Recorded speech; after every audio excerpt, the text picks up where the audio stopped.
नमस्कार दोस्तों, ज्ञान गंगा एकेडमी में आपका स्वागत है।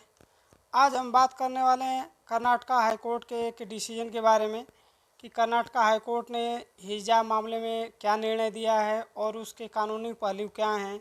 साथ में हम ये बात करेंगे कि हिजाब का मामला उत्पन्न ही क्यों हुआ था, उसके कारण क्या थे और इससे संविधान से जुड़ी क्या बातें हैं कि संविधान के अंतर्गत हिजाब से या धार्मिक स्वतंत्रता से रिलेटेड क्या बातें की गई हैं। तो उन सारे मुद्दों के बारे में हम चर्चा करेंगे। चलिए शुरू करते हैं। सबसे पहले हम बात करेंगे कि हिजाब का मामला उत्पन्न कहाँ से हुआ था। जो हिजाब का जो मामला उत्पन्न हुआ था वो कर्नाटका के इडुक्की के एक कॉलेज से शुरू हुआ था।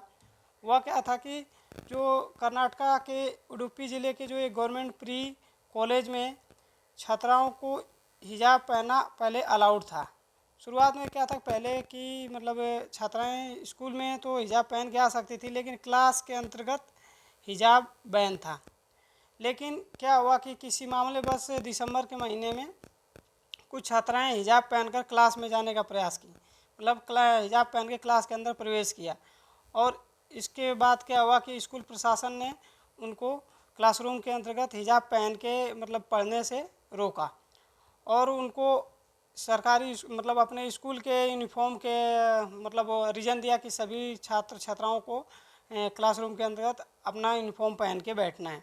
तो इसके बाद क्या हुआ कि वो छात्राएं उसका विरोध प्रदर्शन करने लग गई और फिर ये प्रदर्शन क्या हुआ कि कर्नाटका से लेके बाकी जगहों पर भी फैलने लग गया धीरे धीरे।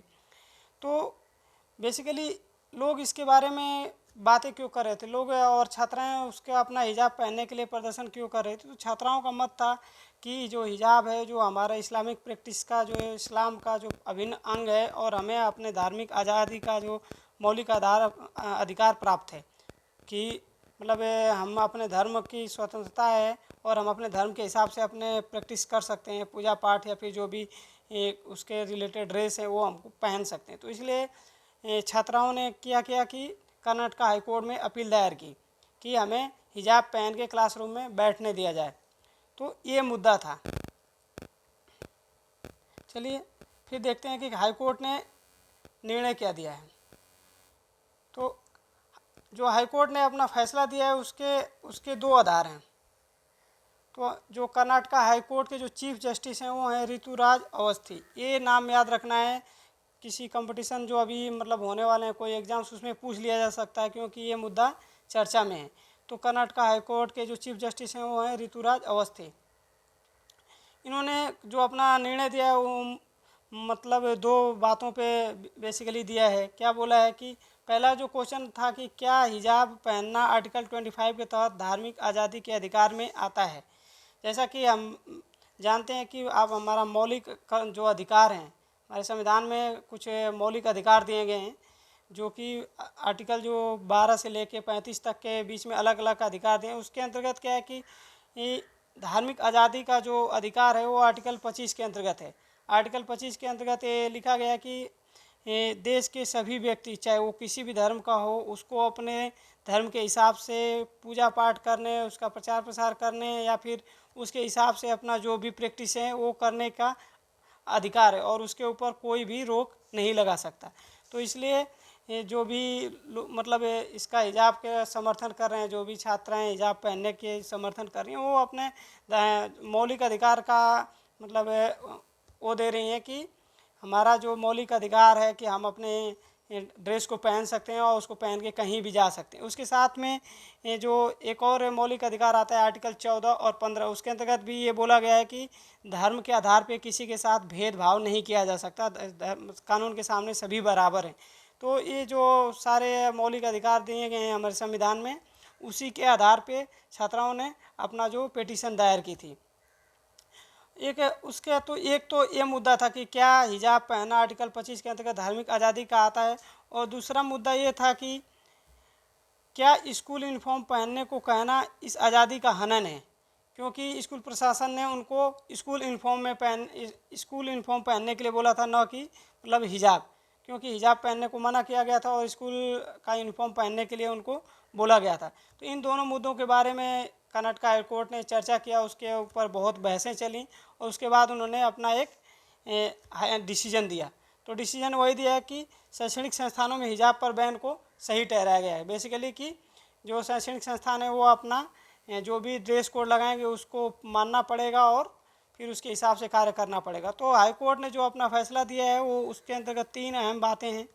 पहला कि जो भी स्टूडेंट हैं, अब स्टूडेंट अपने कॉलेज में यूनिफॉर्म पहनने से मना नहीं कर सकते। जो भी छात्र पढ़ते हैं चाहे वो किसी भी धर्म से हों, उनके लिए जो भी कॉलेज द्वारा जो यूनिफॉर्म बोला जाएगा उसको ही पहनना पड़ेगा, उसको पहनने से मना नहीं कर सकते। दूसरा बात ये बोला गया है कि स्कूल या कॉलेज जो है अपनी यूनिफॉर्म तय करने का अधिकार रखते हैं। जो भी स्कूल यूनिवर्सिटीज़ हैं वो अपना यूनिफॉर्म तय करने का उनके पास खुद का अधिकार है, उसके ऊपर कोई दूसरा मतलब नहीं लगा सकता कुछ। और तीसरा जो बात बोली गई वो है कि हाई कोर्ट ने हिजाब विवाद से जुड़ी जो सभी याचिकाएं हैं खारिज कर दी गई। कि अभी मतलब 7-8 याचिकाएं उसमें लगाई गई थी कर्नाटक हाई कोर्ट में, तो उन सारी याचिकाओं को खारिज कर दिया गया। तो ये कर्नाटक हाई कोर्ट का निर्णय है। देखते हैं निर्णय में क्या बोला गया है। तो हाई कोर्ट के जो चीफ जस्टिस हैं उनकी अध्यक्षता में जो 3 सदस्य की बेंच जो गठित की गई थी, उन्होंने अपना जो फैसला सुनाया उसमें ये बोला गया कि क्लासरूम के अंदर कोड ऑफ कंडक्ट ज़रूरी है। जो क्लासरूम है उसके जो अपने नियम कानून है वो उसको मानना ज़रूरी है। क्लासरूम के बाहर चाहे जो छात्र जो कोई ड्रेस पहने, लेकिन क्लासरूम के में कॉलेज के ड्रेस को कोड को मान्यता दी जाएगी।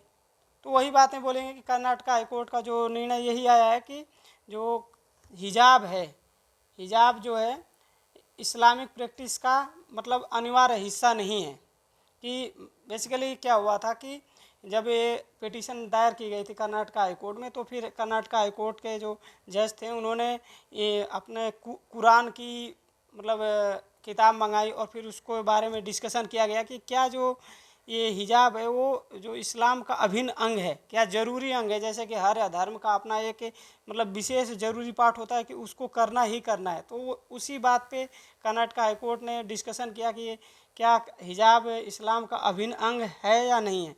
तो फिर डिस्कशन करने के बाद यही तय हुआ कि हिजाब जो है इस्लाम प्रैक्टिस का अभिन्न अंग नहीं है।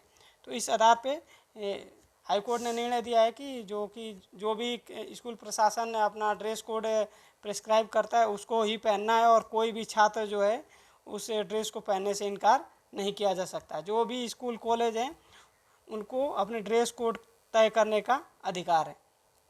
तो बेसिकली यही निर्णय थे कि हाई कोर्ट ने जो अपना निर्णय दिया। तो अभी जब भी निर्णय आया है तो इसके ऊपर बहुत सारी प्रतिक्रियाएं आ रही हैं। जैसा कि बहुत सारे जो हिंदू रिलीजियस संगठन है उन्होंने इस फैसले का स्वागत किया है कि हाँ ये फैसला सही है और सभी लोगों को स्कूल के जो भी ड्रेस कोड हैं उनको मानना चाहिए। लेकिन साथ में जो MIM पार्टी के जो नेता हैं ओवैसी साहब, उन्होंने इससे कर्नाटक हाई कोर्ट के निर्णय से असहमति दायर की है। उन्होंने बोला कि हम इस फैसले से संतुष्ट नहीं हैं और फिर इस फैसले के खिलाफ हम दोबारा सुप्रीम कोर्ट जाएंगे। तो हो सकता है कि दोबारा ये मामला सुप्रीम कोर्ट में जाए और उसके अंतर्गत दोबारा सुनवाई हो। तो इसलिए हमें ये महत्वपूर्ण हो जाता है कि इन सब मुद्दों के बारे में हमें पता होना चाहिए, क्योंकि इससे रिलेटेड अलग अलग क्वेश्चन पूछे जा सकते हैं। जैसा कि हमने अभी बात किया था कि कर्नाटक हाई कोर्ट के जो जज हैं उनका नाम पूछा जा सकता है कि उनका नाम क्या है। जैसा कि कर्नाटक हाई कोर्ट के जो चीफ जस्टिस हैं उनका नाम है ऋतुराज अवस्थी। तो ये नाम याद रखना है, ये एग्जाम्स में पूछे जा सकते हैं। या फिर धार्मिक आज़ादी के रिलेटेड जो आर्टिकल्स हैं, तो जो आर्टिकल 25 में हमें धार्मिक आज़ादी की बात करी, आर्टिकल 25 से 28 तक में धार्मिक स्वतंत्रता की बात की गई है। तो ये क्वेश्चंस भी पूछे जा सकते हैं एग्जाम्स में, क्योंकि ये मुद्दा भी चर्चा में रहा है कि जो धार्मिक स्वतंत्रता का अधिकार किस आर्टिकल्स में आता है, या फिर ये मौलिक अधिकार है या नहीं है। या फिर ये क्वेश्चन है कि धार्मिक स्वतंत्रता का अधिकार एक मौलिक DPSP का पार्ट है। तो इस तरह से ऑप्शन से दिए जा सकते हैं। तो इसलिए हमें ये चीज़ें रिवाइज करनी चाहिए। साथ ही जो अपना आर्टिकल 14 और 15 इसके अंतर्गत भी बोला गया है कि आर्टिकल 14 उसमें बोला गया है कि कानून के सामने सभी बराबर हैं, किसी के साथ जाति धर्म और रहने आवास के स्थान के आधार पे भेदभाव नहीं किया जा सकता है। आर्टिकल 15 में भी ये बोला गया कि जो पब्लिक प्लेस है वहाँ पे भी जाति धर्म के आधार पे भेदभाव नहीं किया जा सकता। तो ये सारे आर्टिकल्स चर्चा में रहे हैं, तो इनके बारे में क्वेश्चन पूछा जा सकता है और हमें पता भी होना चाहिए। तो इस तरह से इन सारे पॉइंट्स को हमने कवर कर लिया है और आशा करते हैं कि आपको वीडियो अच्छी लगी होगी, आपको कुछ सीखने को मिला होगा।